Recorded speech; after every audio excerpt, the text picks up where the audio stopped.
사장님. 어?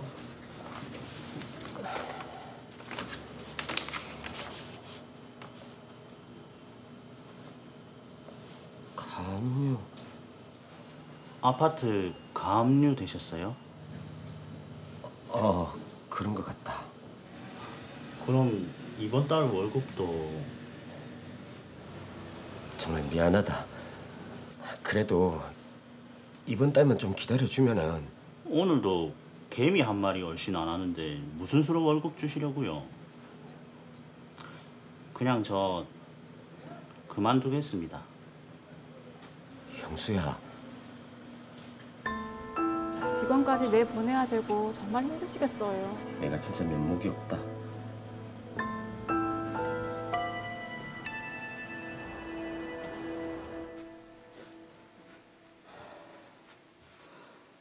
왜 전화를 안 받지? 설마 그때처럼 그러는 건 아니겠지?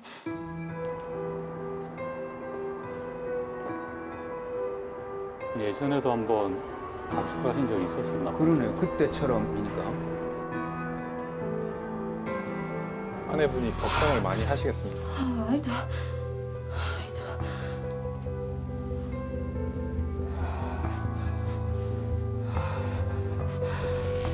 심정 아빠, 전화 좀 받아라. 제발.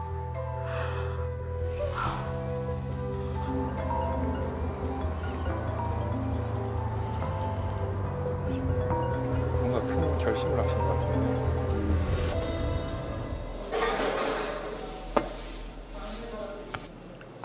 이 요즘은 좀 어떻노? 아파트 가압류 당했다. 뭐 가압류? 그럼 어쩌노? 돈 빌 데 없나? 더 이상 빌릴 데도 없다.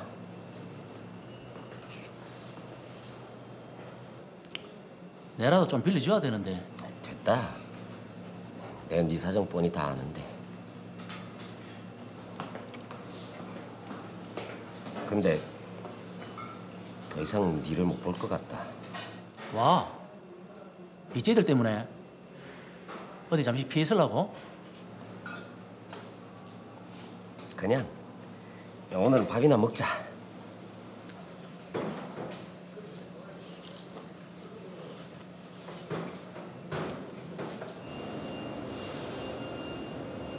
그래, 유승아. 어디로 옮긴노? 머리도 좀 식힐 겸 시골에 왔다. 잘했다. 그래, 좀 쉬면서 방법을 한번 찾아봐라. 그래. 니 또 술 먹고 저번처럼 차에서 자고 그러지 마래. 요새 날씨 억수로 춥다. 이제 안 그런다. 근데 내가 저 세상 갈 때는 네가 장례위원장 맡아줄 기제. 아, 그야 당연하지. 근데 갑자기 왜 그런 소리 하는데? 니 혹시 사채라도 썼나? 아니다. 고마 한번 해본 소리다. 마, 쓸데없는 생각하지 말고 밥 잘 챙겨 먹고, 어이? 그래, 끊는데. 장례위원장 조금 의미심장한 얘기를 하네요. 네. 친구분이 좀 눈치를 빨리 챘으면 최악의 결과를 막을 수도 있지 않았을까 싶은 좀 정황인 것 같습니다. 부산 경남 지역에 한파특보가 발효됐습니다.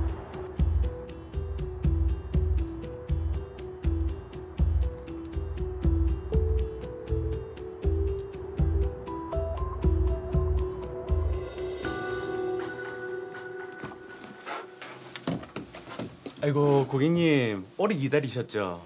그 남편분이 사망을 하셔서 그 보험 청구권 때문에 연락을 드렸는데요. 그 일단 서류 좀 볼 수 있을까요? 예, 여기. 아 예. 아, 사망하시고 잠시만 기다려주십시오. 보험금 청구네요.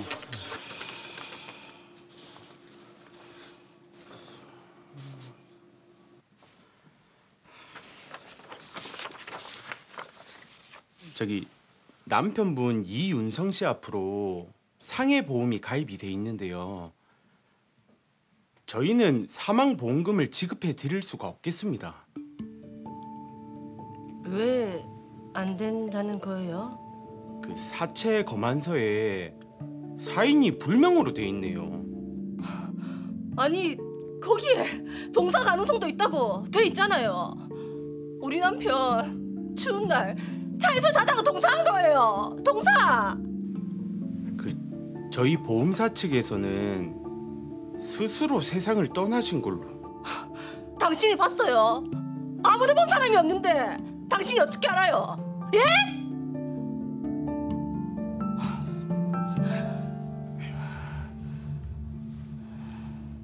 네, 자 남편분이 사망을 하셨는데 목격자가 없다 보니까 이 사인을 두고 분쟁이 일어난 거네요. 그렇습니다. 이것도 사건을 좀 정리해 보겠습니다. 예. 윤성 씨는 사업이 좀 잘 되지 않아서 직원까지 내보내야 하는 그런 상황에 놓였습니다. 이로 인해서 엄청 힘들어했고 친구와 식사를 하면서 스스로 생을 마감할지도 모른다라는 뉘앙스의 말도 하게 됩니다. 네. 그리고 나서 이제 차량에서 숨진 채로 발견이 됐는데 유족들은 어쨌든 그래도 슬픔 끝에 장례를 끝내고 보험금을 청구를 하게 되는데 예. 보험회사에서 윤성 씨의 사인이 자살이라고 주장을 하게 됐고 유족 측은 평소에도 차에서 그렇게 잠드는 경우가 많기 때문에 자살이 아니라 사고사 그러니까 동사라고 주장을 하게 됩니다. 그래서 이제 양측의 주장이 팽팽하게 엇갈리게 되는데 과연 어떤 쪽이 얘기가 맞을지 주장이 맞을지는 조금 짚어봐야 될 그런 문제인 것 같습니다. 예. 자, 그러니까 사인이 자살인지 아니면 동사인지 어떻게 규명되느냐에 따라서 보험금을 받을 수 있을지 또 없을지 달라지게 된다는 얘기인 거잖아요, 황 변호사님. 예, 그렇습니다. 만약 자살로 인정된다면 유가족들은 보험금을 받으실 수가 없게 될 것이고요. 또 자살이 아니라 동사라고 인정이 된다면 유가족은 보험금을 받을 수가 있습니다. 네. 따라서 결국 유가족과 보험회사가 각자에게 유리한 사실을 주장 입증하면서 다툼을 벌이는 상황이 발생한 것 같습니다. 자, 양측이 자신들의 주장이 이제 맞다는 증거를 내야 되는 건데, 자, 그럼 먼저 유족 측은 어떤 입장입니까? 예, 유족 측은 보험금을 청구하는 입장이기 때문에 이 사망 사고가 보험약관에서 규정된 보험사고에 해당한다는 사실을 증명을 해야 됩니다. 네. 보험사마다 약관이 조금씩 다를 수는 있지만 통상 상해보험의 경우에는 급격하고도 우연한 외래 사고 여기에 해당하여 사망의 결과가 발생한 경우에 보험금을 지급받을 수가 있습니다. 야, 이게 좀 말이 보니까 급격하고도 우연한 외래 사고 말만 들어도 좀 어려운데.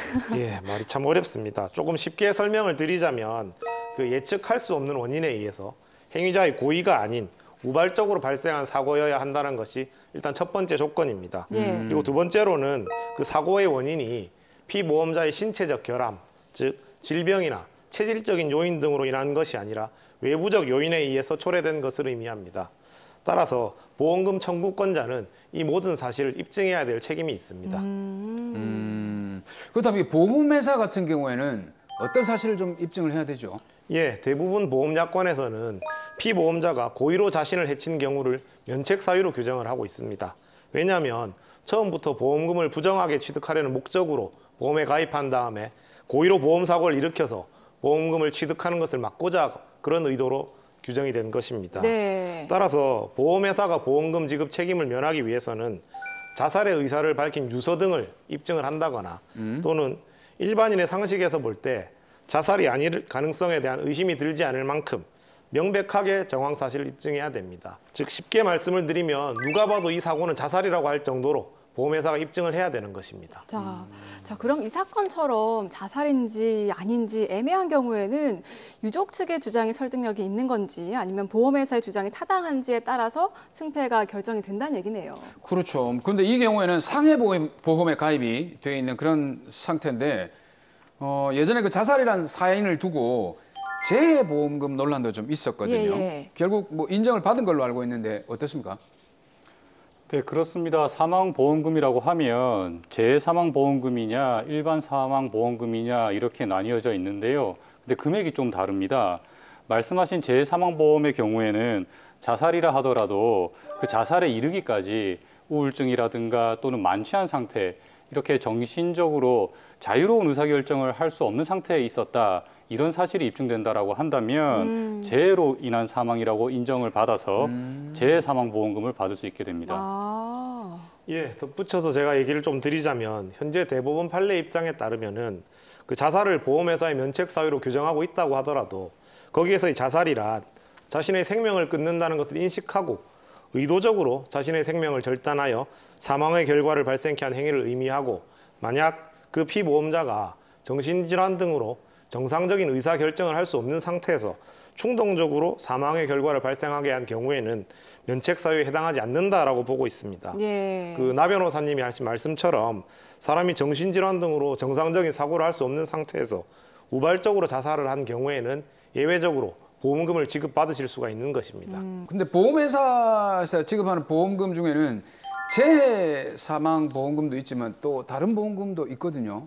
네, 그렇습니다. 재해로 사망을 해야만 이제 네. 재해 사망 보험금이 지급이 되는 것이고, 어쨌든 자살이라 하더라도 사망이 이른 것은 맞기 때문에 가령 가입한 지 2년 이후에 자살을 하게 된다. 이럴 경우에는 일반 사망 보험금이 지급될 수는 있습니다. 네. 그런데 이제 분쟁이 많이 생기는 경우는 대체로 금액 액수가 좀 다르기 때문이기도 합니다. 그렇기 때문에 또 이제 법적 분쟁으로 이어지는 거네요. 자, 그렇다면 화면으로 봤던 우리 윤성 씨 사건의 결과는 궁금해지는데 비슷한 사건에 대한 법원 판결이 있지 않았습니까? 예, 그렇습니다. 2009년도에 이 드라마와 유사한 사건이 있었습니다. 이 사건의 경우에는 1심과 2심 그리고 대법원이 모두 결론이 달랐던 꽤 특이한 사건이었습니다. 1, 2, 3심이 다 결과가 달랐다고 하는 건 굉장히 특이한 사건인데 그 각각 결과가 어떻게 됐었습니까? 예, 1심에서는 자살로 판단을 해서 보험회사가 승소를 하였습니다. 그리고 2심에서는 자살로 볼 수 없다라고 해서 결과적으로 유가족이 승소를 하였습니다. 그리고 최종적으로 3심에서는 자살이다라는 판단을 하여 보험회사가 최종적으로 승소를 하게 된 것입니다. 어떤 그 판단의 근거가 있었을 것 같은데 대법원의 판단의 그 근거는 뭡니까? 예, 동일한 사실관계를 두고 2심과 3심의 판단이 극명하게 달라진 부분이 몇 가지 있었습니다. 첫째, 아까 말씀드린 그 연탄 문제였는데요. 연탄이 발견되었지만 2심에서는 차량의 내부가 깨끗하고 그름이 없다는 점을 중시하여 자살로 볼 수 없다고 판단을 하였는데, 대법원에서는 비록 차량 내부가 깨끗하였지만 연탄이 전소가 된 사실에 더 중점을 두었습니다. 이 부분에 비추어 볼 때 자살이라고 판단을 한 것이죠. 아, 동일한 건데도 불구하고 차 안이 깨끗했다는 것과 다 연소됐다는 것, 그 두 가지로 갈려버린 건데 또 다른 부분도 있습니까? 예, 2심에서는 망인이 과거에도 자살을 시도하는 등의 전력이 있었다는 이런 사정을 반드시 이 사람이 자살했다고 단정할 수 없다라는 근거로 판단을 하였습니다. 네. 그런데 3심에서는 과거 실행에 옮기지는 않았지만 죽음을 암시하는 말을 하고 집을 나가서 차량 안에서 잠을 잤던 사실을 망인이 기본적으로 자살의 고의를 가지고 있었고 오히려 자살의 정황으로 봐야 된다는 증거로 받아들였습니다. 예. 또한 망인이 사고 전날 친구에게 통화를 하면서 장례위원장을 맡아달라라는 진술을 했다는 사실도 자살의 중요한 증거로 받아들여졌습니다. 자, 그런데 앞서 말씀하신 것처럼 그 사체 고만서에는요, 사인 불명 그리고 동사 가능성 등의 표현도 있었잖아요. 이게 자살이라고 보기에도 논란이 됐을 것 같은데 어떻습니까? 예, 2심에서는 사체 검안서에서 사인이 불명 그리고 동사의 가능성도 있음 이렇게 기재되어 있던 것에 중점을 두고 자살로 단정할 수 없다고 판단한 반면에, 대법원에서는 그러한 기재가 있다고 하더라도 그것이 또 자살이 아니라는 증거도 될 수 없다라는 전제에서 이 드라마에서는 나타나지가 않았는데 유가족들이 경찰에 최초의 진술을 할 때 네. 망인이 당뇨병을 앓고 있음에도 제대로 치료를 받지 못했고 경제적으로도 매우 괴로워했기 때문에 아마도 스스로 생을 마감한 것 같다라고 말을 하면서 부검을 원하지 않았다고 합니다. 그래요? 그래서 앞서 말씀드린 여러 가지 증거들을 어느 하나의 증거만 핵심적인 증거로 해서 자살이냐 아니냐를 판단한 것이 아니고 여러 가지 증거들이 암시하는 정황을 볼 때 네. 대법원에서는 망인의 사망이 보험 약관에 해당하는 그런 급격하고도 우연한 외래의 사고라고 단정할 수가 없고, 오히려 2심이 인정한 사실관계에 근거하더라도 이 경우에는 고의 또는 자살을 원인으로 하여 생긴 손해라고 보는 것이 상당하다라고 판단을 하게 된 것입니다. 야, 지금 자꾸 나오는 말이 보니까 급격, 우연, 외래 사고 이렇게 돼 있거든요. 요 세 개를 다시 한번 우리가 복습하는 의미에서 한번 얘기를 좀 해봤으면 좋겠는데 한 변호사님 설명을 좀 해주십시오. 급격, 우연, 외래. 네, 그렇습니다. 상해 보험은 급격, 우연, 외래의 사고에 의하여 신체에 상해가 발생하였을 때 보험금을 지급하는 보험입니다. 급격성은 사고로부터 결과까지 과정이 직접적이고 시간적 간격이 없는 것이고, 네. 우연성은 사고 발생을 예지할 수 없는 것이고, 외래성은 상해의 원인이 신체에 내재하지 않는다는 것입니다.